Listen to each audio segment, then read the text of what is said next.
삼성의 경영권 승계 지원 정황 등이 담긴 박근혜 정부의 청와대 민정수석실 문건이 다음 주 특검을 통해 검찰에 넘겨질 예정입니다. 우병우 전 민정수석에 대한 재조사도 불가피하다는 목소리가 커지고 있습니다. 문건에는 청와대가 삼성의 경영권 승계 작업을 이용하라는 내용이 들어 있습니다. 금산 분리 규제 문제가 삼성이 가장 민감해하는 부분인 점을 이용해 박근혜 정부의 청와대가 사실상 대가를 요구했을 가능성이 제기됩니다. 문재인 대통령의 베를린 구상에 대해 북한이 첫 반응을 내놨습니다. 비핵화와 평화협정 체결을 추진하기로 한 데 대해 북한은 때가 늦었다고 비판하면서도 6.15 공동선언 등의 이행 의지를 밝힌 건 다행스럽다고 평가했습니다. 국민의당 제보조작 사건을 수사 중인 검찰이 김인원 전 공명선거추진단 부단장을 세 번째로 불러 조사하고 있습니다. 당시 김 전 부단장이 제보 검증과 발표를 책임졌던 만큼 제보 조작 가능성을 인지했는지가 관건입니다. 오늘 하루 호남을 중심으로 많은 비가 내렸습니다. 밤사이 중부지방에도 다시 빗줄기가 거세져 내일 저녁까지 최고 120mm가 넘는 폭우가 쏟아질 전망입니다. 대구 가정집에서 숨진 채 발견된 3살 남자아이의 사인이 친아버지와 계모가 목에 묶어놓은 계목줄 때문인 것으로 드러났습니다. 이들 부부는 숨진 아이를 두고 태연하게 식사한 것으로 보인다는 증언도 나왔습니다. 에너지를 쓰던 자동차가 수소로 에너지를 만드는 시대로 현대자동차. 시청자 여러분, JTBC 뉴스룸입니다. 특검이 청와대 민정수석실에서 무더기로 발견된 문건에 대해서 기록 검토에 착수했습니다. 특검은 우선 박 전 대통령의 뇌물수수 혐의를 뒷받침할 증거를 찾는 데 주력하고 있습니다. 자료는 다음 주 중에 검찰로도 넘어가는데 문건의 내용에 따라서 우병우 전 수석에 대한 재조사 가능성도 제기되고 있습니다. 잠시 후에는 박근혜 정부에서 청와대 공직기강 비서관을 지낸 조웅천 의원이 스튜디오에 직접 출연합니다. 조 의원과 함께 문건의 성격을 자세히 살펴보겠습니다. 먼저 정원석 기자의 보도입니다. 청와대는 새롭게 발견한 문건이 민정수석실에서 작성한 것이라고 밝혔습니다. 작성 시기를 확인하지 못했다면서도 일부 자료가 2014년 6월부터 2015년 6월 사이에 만들어졌다고 설명했습니다. 이 시기에 우병우 전 민정수석은 비서관과 수석으로 근무하고 있었습니다. 특히 문건엔 삼성의 경영권 승계를 정부 차원에서 지원하고 삼성의 대가를 요구했을 것으로 추정할 수 있는 내용도 있습니다. 공직기강 관리와 인사검증 등 임무를 맡은 민정수석실에서 이런 내용의 문건을 작성하거나 보관하고 있던 이유에 대해 우 전 수석의 설명이 필요하다는 지적이 나옵니다. 우 전 수석은 앞서 검찰과 특검에서 모두 3차례 수사를 받았습니다. 하지만 국정농단 방조 등의 혐의 대신 이석수 특별감찰관실 해체와 문화체육관광부 공무원 감찰, 국회에서의 위증 등 혐의로만 불구속 기소됐습니다. 이 때문에 검찰은 우 전 수석의 새로운 혐의나 기소하지 못한 혐의와 관련된 새로운 증거 등이 나올 경우 재수사 가능성을 열어둔 바 있습니다. 청와대가 이번에 발견된 문건을 특검으로 넘긴 가운데 검찰은 다음 주쯤 문건을 건네받아 내용을 본격 검토할 예정입니다. 그동안 우 전 수석에 대한 수사를 놓고 부실 논란까지 일었던 가운데 새로운 물증을 받은 검찰의 움직임이 주목됩니다. JTBC 정원석입니다. 그런데 특검은 청와대 경제수석실에 삼성물산과 제일모직의 합병 관련 문건이 있는지 알려달라 지난 4월에 이런 사실조회 요청을 했습니다.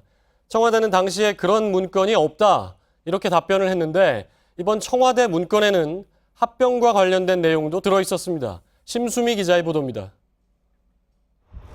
박영수 특검팀은 지난 4월 19일 이재용 부회장 재판 도중 청와대에 사실조회 신청을 했습니다. 국민연금의 삼성물산과 제일모직 합병 찬성과 관련해 청와대 경제수석 비서관실에서 박근혜 전 대통령에게 보고한 자료가 있는지 확인해달라고 요청한 겁니다.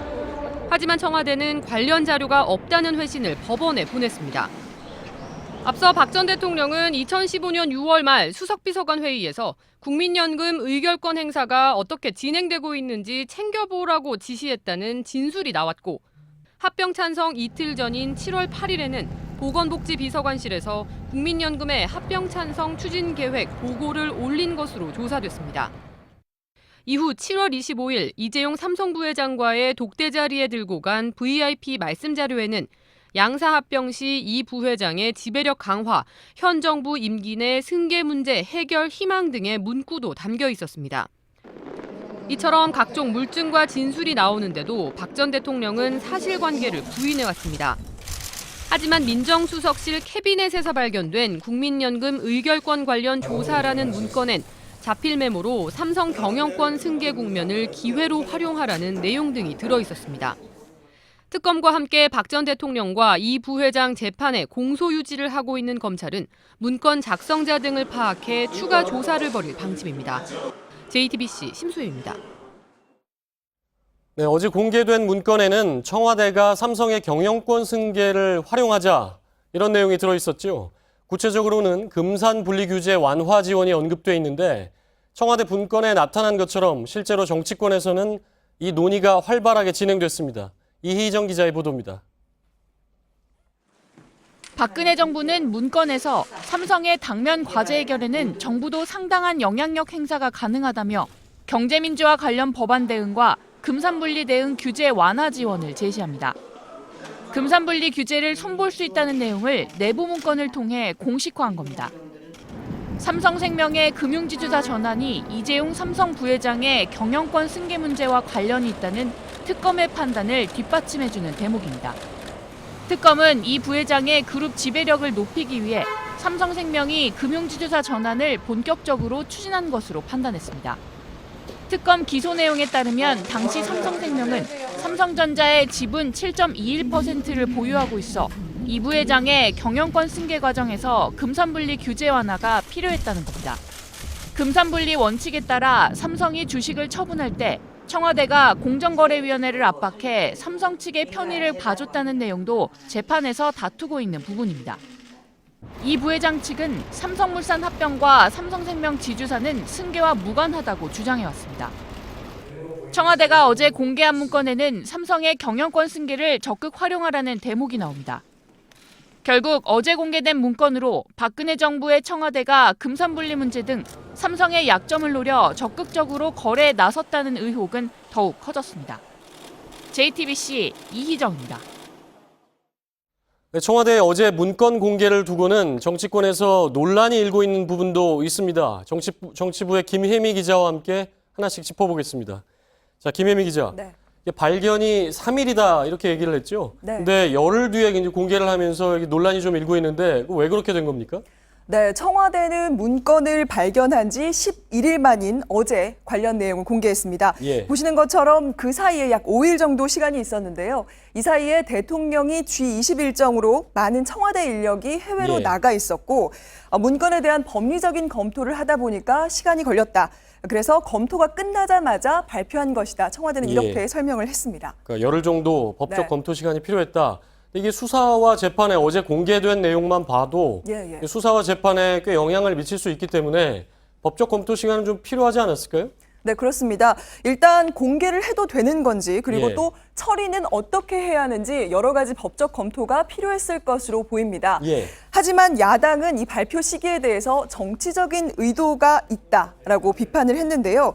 청와대가 내내 자료를 갖고 있다가 이 박근혜 전 대통령과 이재용 부회장 뇌물 예. 사건 그 재판이 있었던 어제 그 내용을 공개함으로써 이후 재판 과정에 영향을 미치려고 했던 게 아니냐라는 예. 의혹입니다. 근데 보면 이게 뭐 아주 오랫동안 쥐고서 네. 정치적으로 정확하게 이때 이용해야겠다 뭐 이렇게 했다면 모르겠는데 박근혜 전 대통령 재판이 보면 일주일에 한 서너 번씩 있고 그렇죠. 아직도 네. 한참 남지 않았습니까? 네, 그렇게 그렇습니다. 본다면 지금도 그 정치적으로 이용할 공개 시점은 아니지 않나 싶은데 어떻습니까? 네, 그렇습니다. 만약에 설사 공개를 하지 않고 그냥 그 전체를 검찰이나 특검에 넘겼다고 하더라도요. 예. 어차피 재판이나 별도의 수사 과정을 통해서 공개될 수밖에 없는 부분이기 때문에 이것이 정치적 의도를 가지고 이 시기에 공개했다라고 예. 주장하는 부분에는 좀 맹점이 있어 예. 보입니다.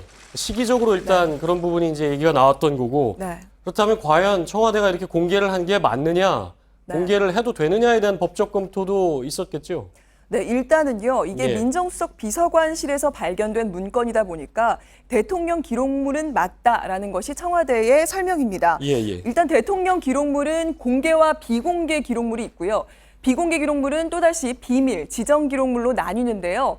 어디에 해당되냐에 따라서 보시다시피 공개 범위가 달라집니다. 예. 청와대는 어제 공개된 자료는 일단 비밀 기록물이라면 있어야 할 비밀 여부가 표시되어 있어야 되는데 예. 그게 없었고, 그리고 지정 기록물인지는 판단할 수가 없었다라고 설명을 했습니다.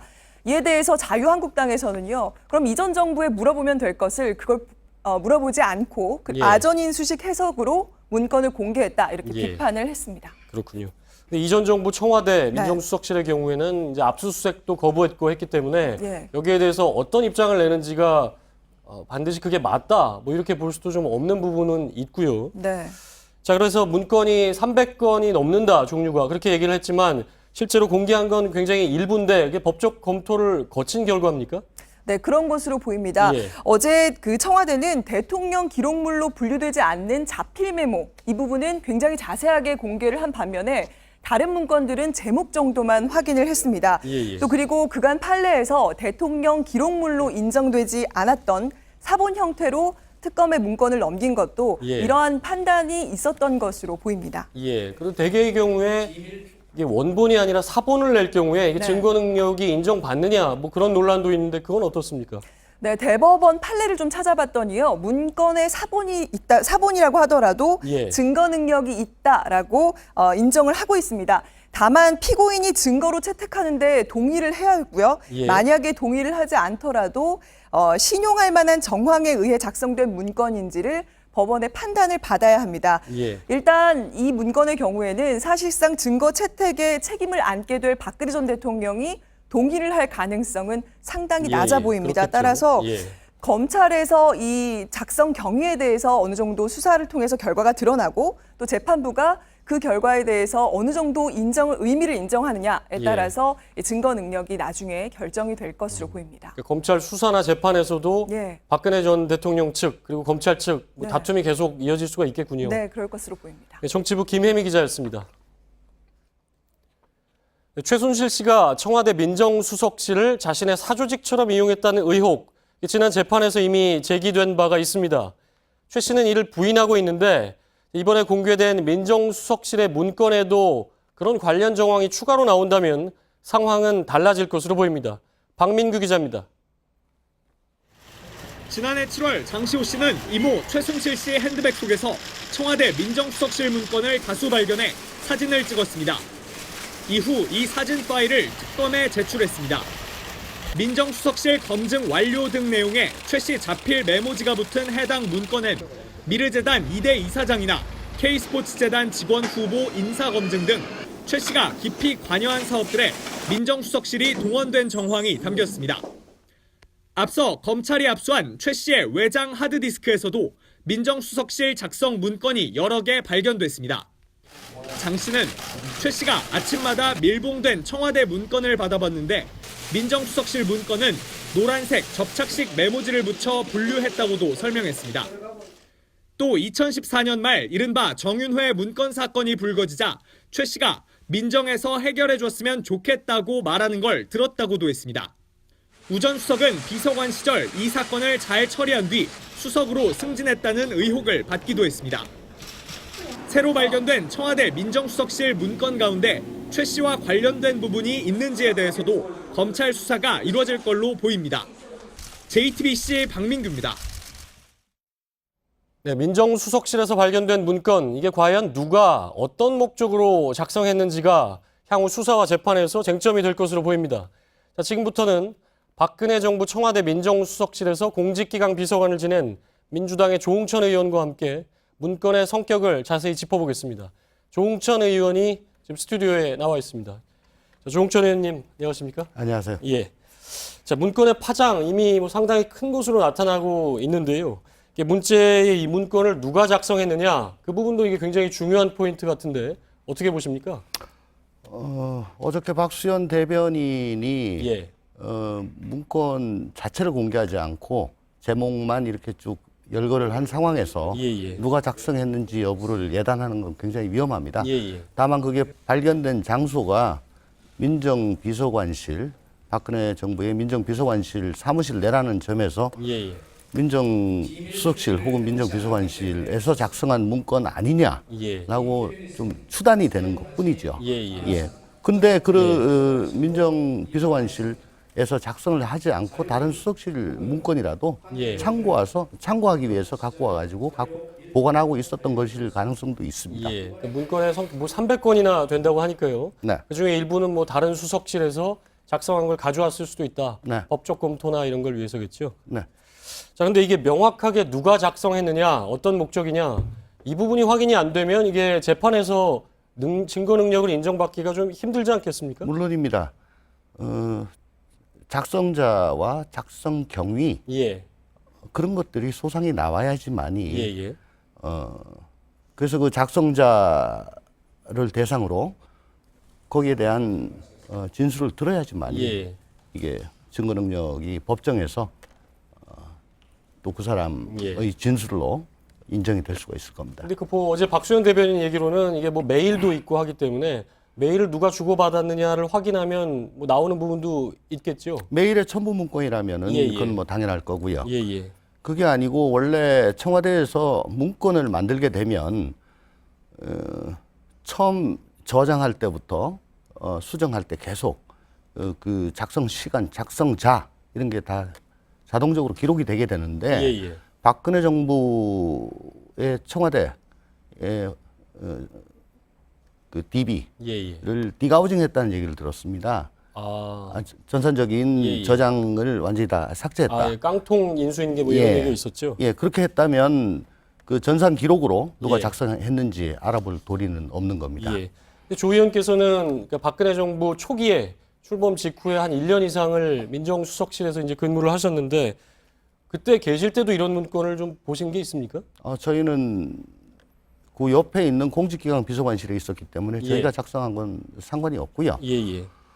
그리고 이번에 발견된 문건들이 제가 나오고 난 2달 후에서부터 예. 작성된 걸로 지금 발표가 됐습니다. 예. 2014년 6월부터 2015년 6월. 적어도 제가 있을 때까지는 이런 얘기는 없었던 것 같습니다. 예. 그러니까 2014년 5월 이후에 작성된 문건이다. 6월이라고 어저께 발표를 한 예. 걸로. 그러니까 민정수석실 문건은 그렇고 네. 예컨대 삼성 관련 문건이라든가 이런 부분은 그 전에 만들어진 자필 메모라든가 그런 네. 것들도 있다라고 네네. 얘기가 나왔는데요. 네. 근데 민정수석실 문건이라는 게 뭐 아예 외부 공개는 안 되는 거 아닙니까? 그렇습니다. 예. 그렇기 때문에 이제 굉장히 생소한데 이런 문건은 왜 만드는 겁니까? 민정비서관실이 예. 원래 이명박 정부에는 민정 1, 민정 2로 나눠져 있었습니다. 민정 예. 1은 민심팀, 민정 2는 사정 예. 비서관실. 근데 박근혜 정부 들어오면서 민정 1, 2가 합쳐져서 민정으로 그냥 돼버렸어요. 예. 이건 아마 민심팀 쪽에서 만든 거 아닌가. 예. 그런 민심팀이라면 어떤 일을 주로 하는 거죠? 민정의 고유적 예. 업무가 예. 민심을 수렴해서 국정에 반영하도록 할 수 있는 그 자료를 드린 겁니다. 예. 그렇기 때문에 세간의 이슈에 대한 국민들의 여론 같은 거를 과감 없이 수집해서 대통령께 전달을 해드리는 그런 뭐 임무가 있지요. 예. 그래서 핫 이슈에 대해서는 국민들께서 어떻게 생각을 하시는지 또 사회 저명 인사들의 어드바이스를 듣기도 하고 그렇게 예. 보고서를 쓰기도 하는데 그건 자발적으로 저 하급자가 저 밑에 행정관이 작성을 해서 상급자한테 보고를 하는 시스템이고 예. 또 하나는 저 상급자가 예. 이런 거 좀 저 검토해봐 만들어봐 예. 라고 지시를 할 수가 있죠. 예. 상급자라면 비서관이나 뭐 수석. 비서관이나 수석 혹은 예. 실장 예. 뭐 그렇습니다. 예. 그 어떤 경우인지는 문서를 봐야지 봐야 알 수 알겠습니다. 있다. 근데 야당에서는 이게 왜 이렇게 늦게 발견이 됐냐? 정부 청와대가 그 5월에 이제 문재인 대통령이 청와대로 들어갔고 민정수석실 업무가 시작이 됐는데 왜 이렇게 늦게 들어갔냐? 뭐 이런 얘기를 하고 있는데요. 민정수석실 구조를 잘 아시니까 이게 왜 여기에서 이렇게 2달이 넘어서 발견이 됐냐? 이 부분을 좀 설명해 주실 수 있을 것 같은데요. 박수현 대변인의 어제 브리핑을 전제로 말씀을 드리겠습니다. 예. 아까도 말씀드렸다시피 박근혜 정부의 민정은 민심팀과 사정팀이 있었습니다. 그 숫자가 상당히 많아서 다른 비서실 몇 개를 합쳐놓은 그런 사무실인데 예. 민심팀과 사정팀은 중간에 간유리로 이렇게 격실이 돼 있었습니다. 갈라져 있었습니다. 예, 예. 어제 박 대변인 발표에 의하면 문재인 정부의 민정수석실은 민정비서관실은 예. 그 정원을 상당히 작게 잡았다. 그래서 전체 다 활용을 하지 않았다. 그러니까 아마 민심팀 사무실을 사용했을 겁니다. 그러니까 두 개로 나뉘어졌었는데 네, 격벽 그 안쪽, 있었고 예, 비서관 한쪽만을 쓰고 있었다. 예, 그러다가 인원이 더 충원돼서 예, 근무 공간이 필요했고, 그래서 가구를 재배치하는 과정에 예, 유난히 무거운 가구가 있어서 예. 이거 뭐지 하고 열쇠를 찾아가지고 열어봤더니 이게 나왔다. 그런 취지지요. 예. 예. 뭐 나무 캐비넷이라고는 얘기도 있던데 그건 잘 모르십니까? 나무 캐비넷은 옛날처럼 예. 뭐 철제 캐비넷 사람 키보다 큰 거, 예. 다이아를 맞추는 거, 그거는 요즘은 쓰지 않습니다. 예. 쓰지 않고 한 가슴 높이쯤 되는 그 합판으로 된 캐비넷을 다 씁니다. 예. 자, 어제는 삼성 관련 내용이 이제 꽤 비중 있게 공개를 했는데, 자, 이 부분 이게 구체적으로 이런 지시를 할 수 있는 사람 누구라고 봐야 될까요? 거기에 대한 문건 내용으로 볼 때. 어쨌든 그 행정관이 예. 가장 말단 행정관이 삼성의 입장에 서 가지고 먼저 그런 보고서를 만들어 가지고 올려야 되겠다라고 생각하지는 않았겠지요. 예. 그러면 이건 상급자가 지시를 한 것인데요. 예, 예. 근데 아마 이 뭐 추측입니다. 예. 그리고 문서를 보지 않은 상태에서 말씀드리는 게 상당히 조심스럽긴 합니다만은 이게 민정에서 발견이 됐고 민정에서 작성을 한 거라면 예. 이게 민정소관 업무는 아니잖아요. 그렇습니다. 그러면 민정수석보다 더 상급자가 민정 쪽에 너희들도 이걸 검토해봐라라고 지시한 걸로 추정할 수밖에 없습니다. 그렇군요. 다만 아까 말씀드렸다시피 다른 수석실에서 작성한 거를 참고하기 위해 가지고 보관한 그런 가능성은 열어둬야 됩니다. 근데 청와대 구조를 잘 모르는 분들도 많기 때문에 네. 민정수석보다 상급자라면 실장입니다. 실장, 비서실장. 대통령이 직접 지시하는 경우도 있습니까? 뭐 있을 수도 있겠지만 예. 제 근무 경험으로는 없었습니다. 예. 대개 실장이 수석에게 지시를 한다. 네. 이렇게 보일 수 있고요. 마지막으로 하나만 여쭤보겠는데요. 이 박근혜 전 대통령 선고가 이제 10월 정도로 예상이 된다. 이런 얘기가 지금 나오고 있는데요. 만약에 이 문건이 검찰로 가서 다시 수사를 해서 기소를 한다. 그래서 1심 결과에 영향을 미칠 수 있다. 어떻게 보십니까? 우선 이 문건을 증거로 쓰기 위해서는 아까도 말씀드렸다시피 작성자를 찾아서 왜 이런 내용을 작성을 했냐, 누구의 지시냐, 예. 이건 어떤 목적으로 작성을 했냐. 수사가 여기까지 필요한 거군요.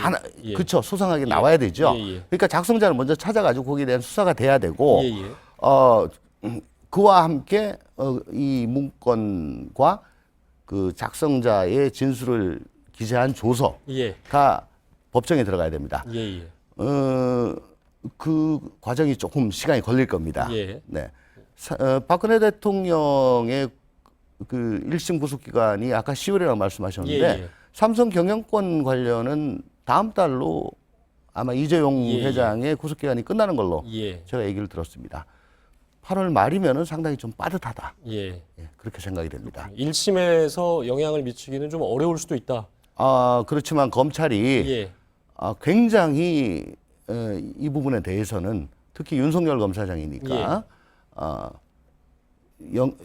수사를 제대로 못 해가지고 1심 판결에 반영이 되지 않았다. 이거는 조금 용납이 되지 않을 겁니다. 예, 예. 알겠습니다. 네. 네, 지금까지 민주당 조응천 의원과 함께 이 민정수석실에서 발견된 문건 성격을 짚어봤습니다. 네, 감사합니다. 고맙습니다. 네, 문재인 대통령의 이른바 베를린 구상에 대한 북한의 첫 반응이 나왔습니다. 문 대통령이 비핵화와 평화협정 체결을 추진키로 한 부분에 대해서는 이미 때는 늦었다 이렇게 비판했지만 일부 제안은 긍정적으로 평가하고 대화의 여지도 열어뒀다는 점에서 이전과는 달라진 태도로 보입니다. 고석승 기자입니다.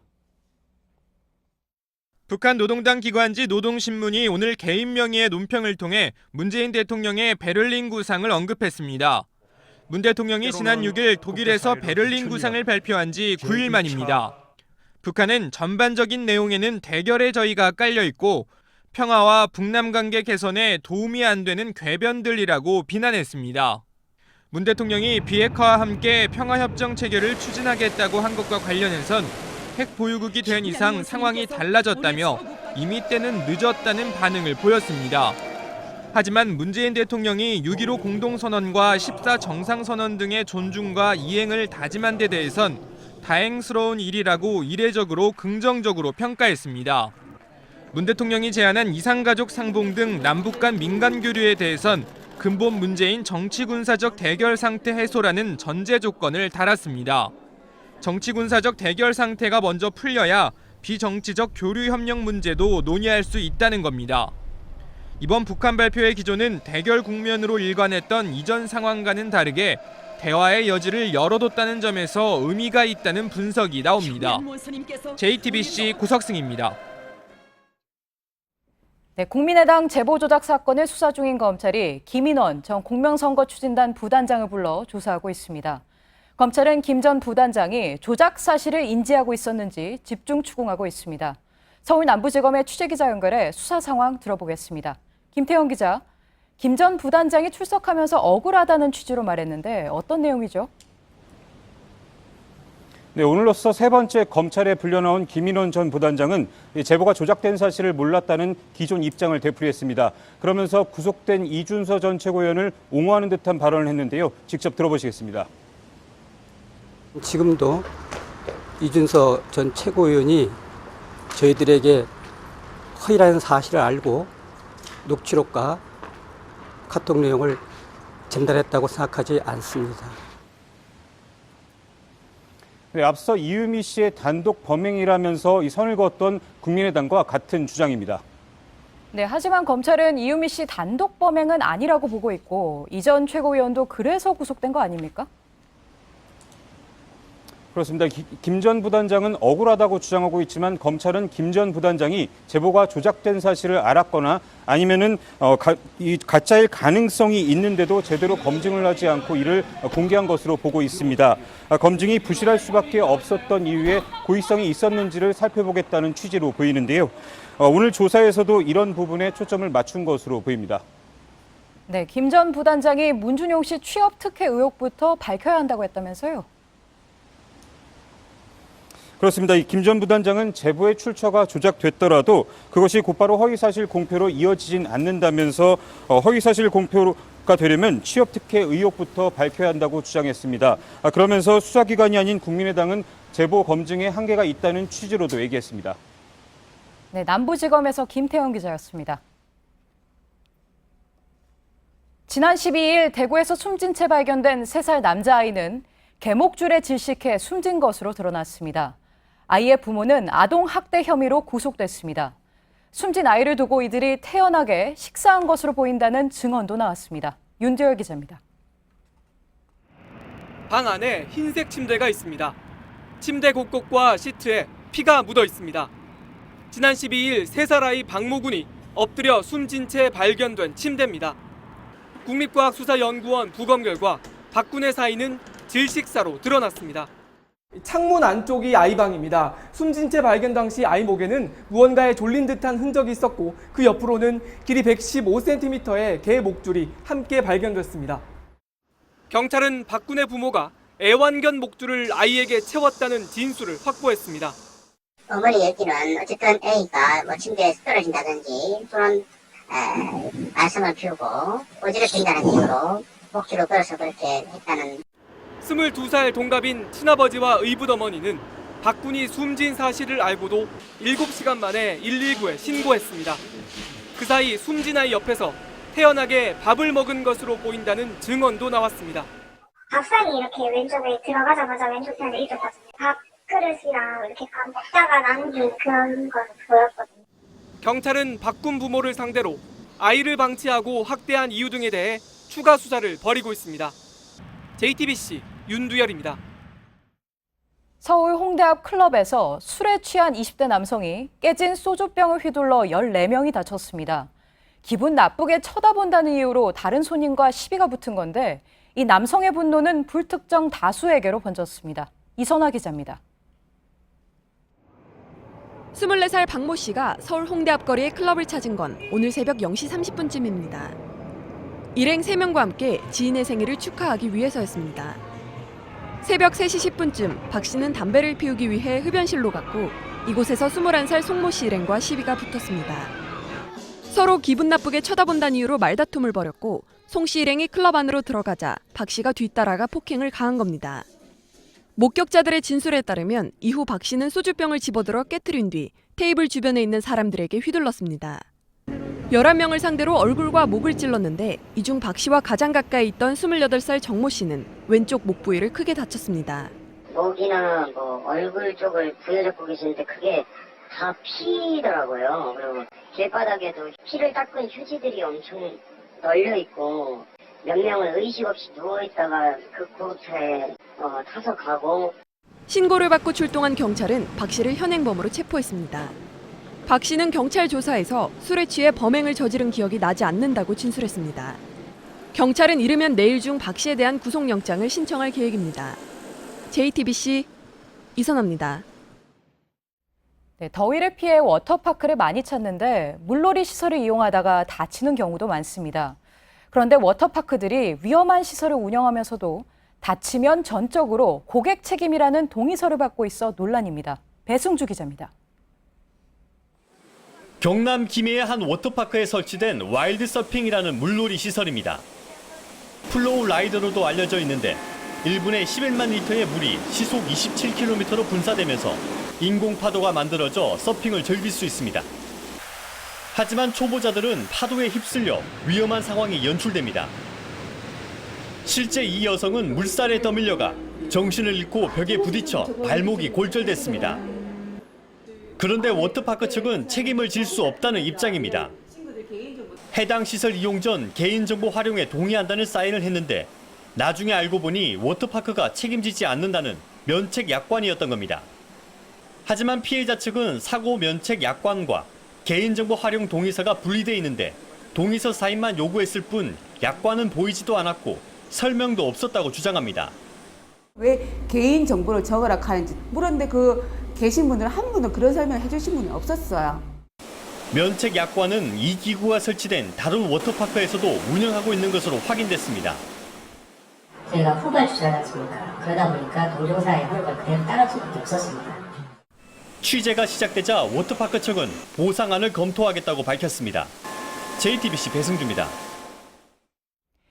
장마전선의 영향으로 전북, 군산 등 호남 지역에는 200mm가 넘는 비가 쏟아지며 피해가 잇따랐습니다.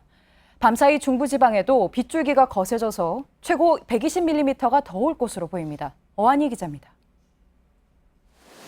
불어난 계곡물이 빠르게 흘러갑니다. 장맛비가 호남 지역에 집중적으로 내리면서 광주 무등산 국립공원은 오늘 새벽 6시 반부터 오후 2시까지 출입이 통제되기도 했습니다. 어제부터 275mm의 비가 쏟아진 전북 군산 선유도리에서는 밭작물이, 부안에서는 주택 일부가 물에 잠기는 등 침수 피해도 있었습니다. 연일 많은 비가 내린 북한도 오늘 오전 환강댐을 방류하면서 인진강 필승교 수위가 인명대피 기준인 1m를 넘겼습니다. 상대적으로 낮 동안 소강 상태를 보였던 중부지방에는 밤사이 빗줄기가 다시 거세집니다. 경기도와 강원, 충북 일부 지역에 호우 예비특보가 발표된 가운데 시간당 30mm 이상의 폭우가 예보된 곳도 있습니다. 기상청은 내일 오후까지 영동을 제외한 중부지방의 많은 곳은 120mm 이상, 영동과 경북 전북에는 5에서 40mm의 비가 올 것으로 내다봤습니다. 내일 오후 점차 물러나는 장마전선은 다음 주 수요일 다시 올라와 전국에 비를 뿌릴 것으로 보입니다. JTBC 어환입니다.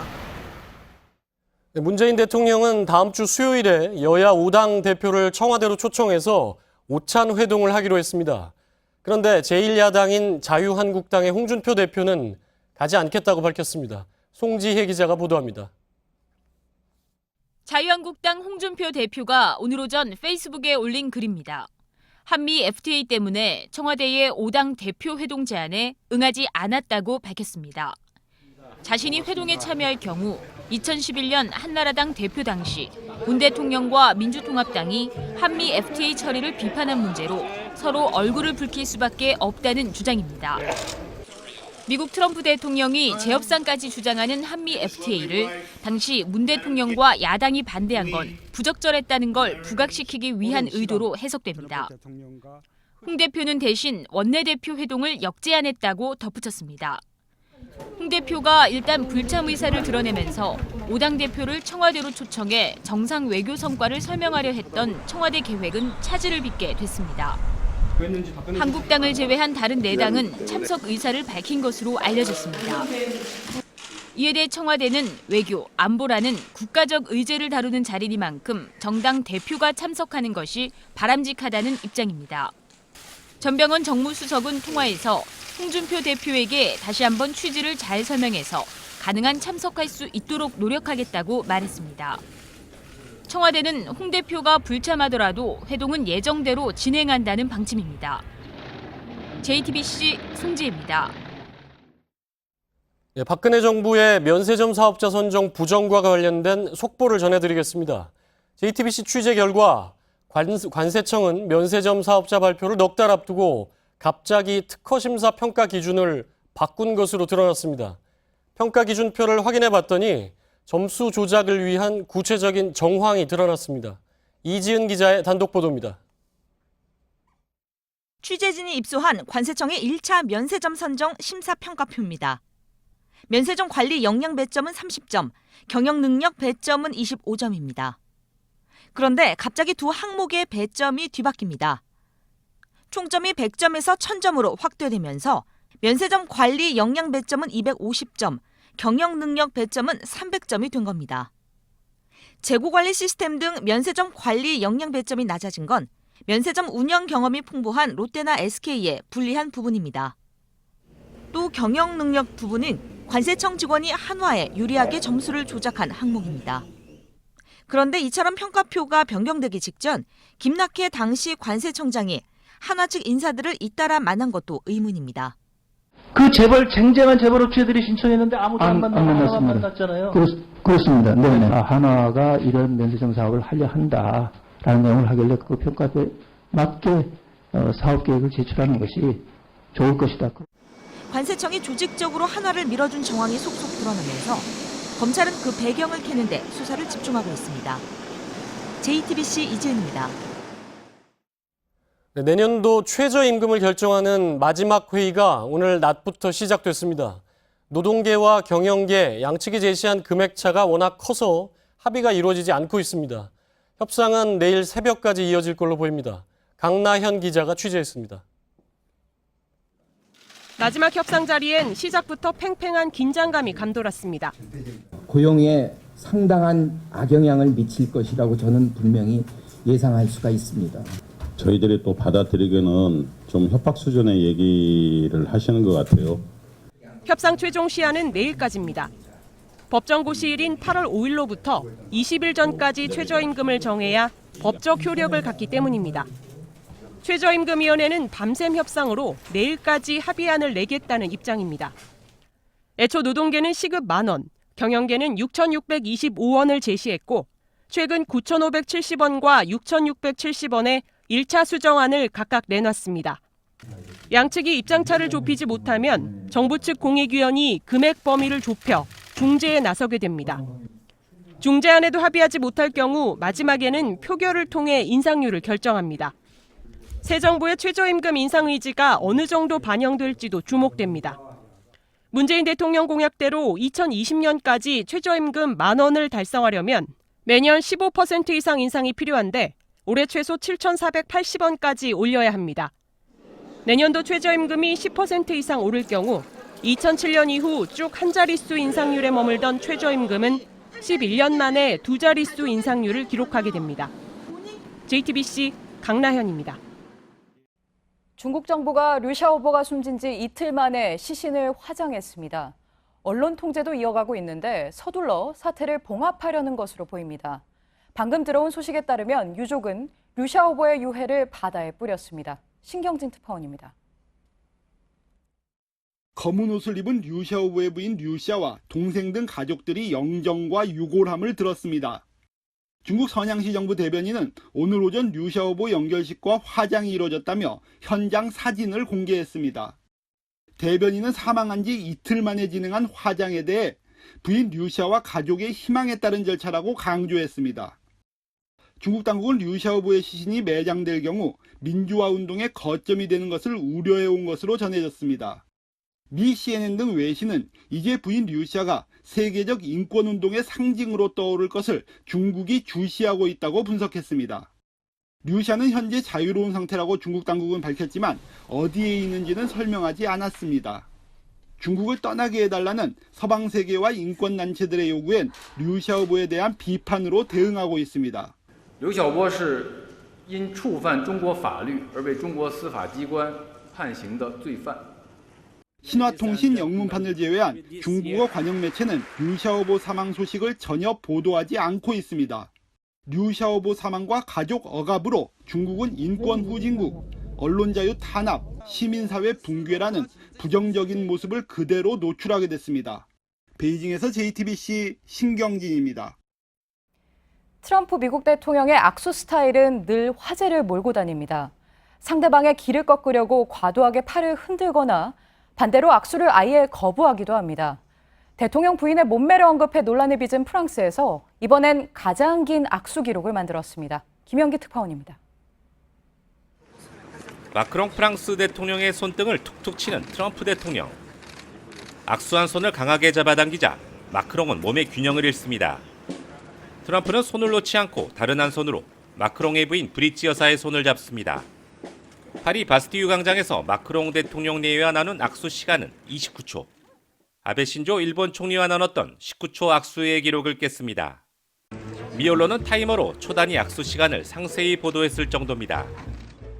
지난 5월 벨기에에서 첫 만남 당시 마크롱은 6초간 이를 악문 채 트럼프의 손가락 관절이 하얗게 될 정도로 강하게 손을 움켜줘 화제가 됐습니다.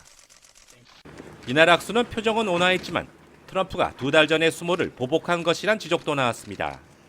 한편 트럼프 대통령은 전날 브리지 여사에게 아름답다, 몸매가 좋으시다라 말을 건네 성희롱이자 외교적 결례라는 주장이 나왔습니다.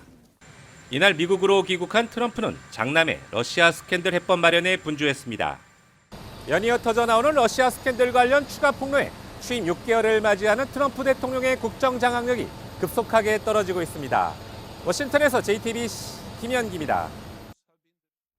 네, 미국에서 집 2채가 거대한 싱크홀로 순식간에 빨려 들어갔습니다.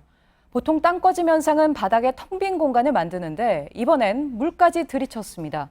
땅 꺼진 폭이 70여 미터에 달할 정도입니다. 연지환 기자입니다. 흙탕물로 일렁이는 구멍이 순식간에 집을 삼켜버립니다. 점점 커진 구멍은 위태롭게 버티던 옆집도 빨아들입니다. 오전 7시 반쯤 작은 수영장 크기로 시작된 땅 꺼짐은 처음엔 보트를 빨아들였습니다. 이어 1시간여 만에 집 2채가 모습을 감췄습니다. 옆에 세 번째 집도 위험에 처했습니다. Mostly just cracking, like a building was coming down. That's what we heard. There was a big hole. The house was coming down. All we can think was if the homeowners were home.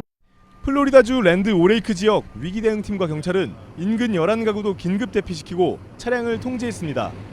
신속히 대피해 인명 피해는 발생하지 않았고 개 2마리는 구조됐습니다.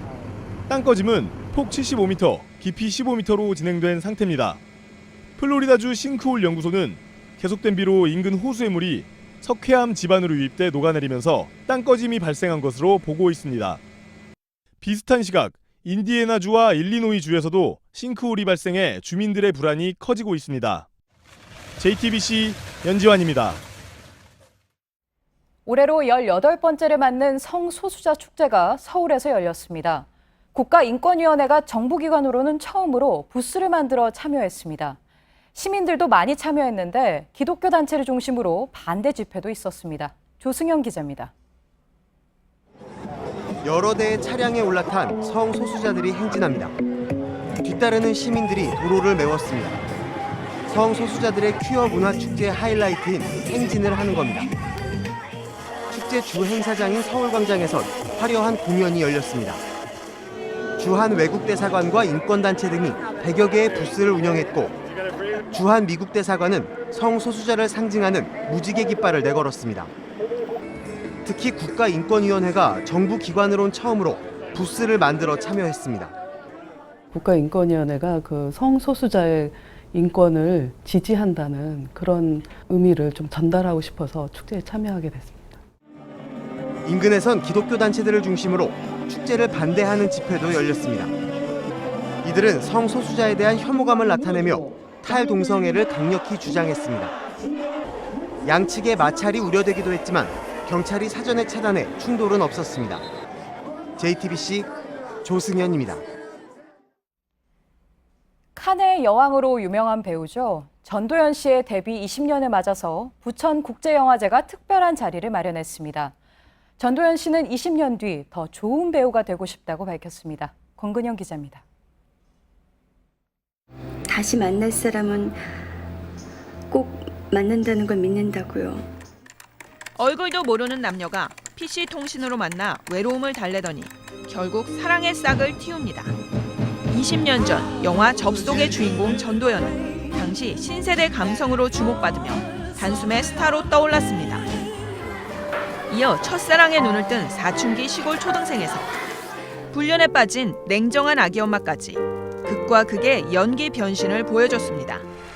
한국 배우 처음으로 칸 영화제 여우주연상을 받으며 칸의 여왕에 오른 전도연은 20년간 17편의 영화에 출연하며 한국 영화계에 새로운 여성상을 제시했습니다.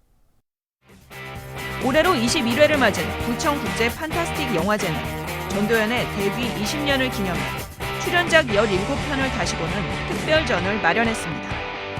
17편의 공통점은 사랑이었던 것 같아요. 그 영화는 저한테 있어서는 그냥 저 자신인 것 같아요. 전도연이 그냥 영화인 것 같아요.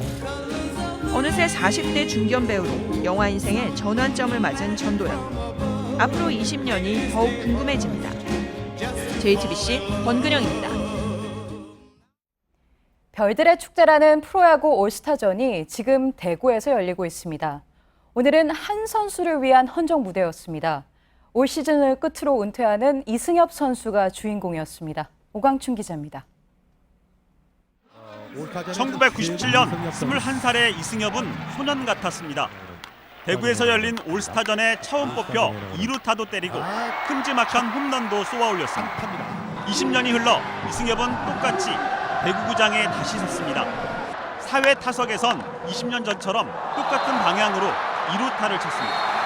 1997년처럼 홈런은 터지지 않았지만 이승엽에겐 야구 인생의 마지막 올스타전이었습니다. 41, 팬들이 뽑은 올스타로는 가장 많은 나이, 11번째 올스타전은 추억을 선물하는 자리였습니다. 올스타전 시작을 알리는 시구 시타는 두 아들이 맡았고 이승엽은 포수로 공을 받았습니다.